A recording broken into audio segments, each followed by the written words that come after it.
আল্লাহ রাব্বুল আলামিন সূরা আনফালের 2 নম্বর আয়াতের শুরুতে মুমিনের গুণ বয়ান করতে যায় 1 নম্বর গুণ আল্লাহ রাব্বুল আলামিন বলেন, ইন্নামাল মুমিনুনা আল্লাযীনা ইযা যুকিরাল্লাহু ওয়াজিলাত কুলুবুহুম। জোরে কোন আল্লাহু আকবার।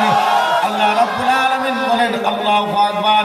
নিশ্চয় যারা মুমিন, নিশ্চয় যারা ঈমানদার, তাদের সামনে আমি আল্লাহ রব্বুল আলামিনের নামটা যখন আল্লাহ বলে ডাক মারা হয় গো, ঈমানদারের অন্তরটা আমি আল্লাহর ভয় থেকে কেঁপে উঠে।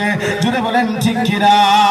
তার মানে ঈমানদার যখন আল্লাহর নাম শুনে, ঈমানদার থাকতে পারে না যেই জায়গায় আল্লাহর নাম নেওয়া হয়। ঈমানদার রাস্তায় থাকতে পারে না, দোকানে থাকতে পারে না, বাড়িতে থাকতে পারে না। যে জায়গায় আল্লাহর কোরআনের তেলাওয়াত হয়, আলোচনা হয়, আল্লাহর নাম নেওয়া হয়, ঈমানদার সেই জায়গায় চলে আসবে। এটা ঈমানের দাবি। বলেন ঠিক কিনা?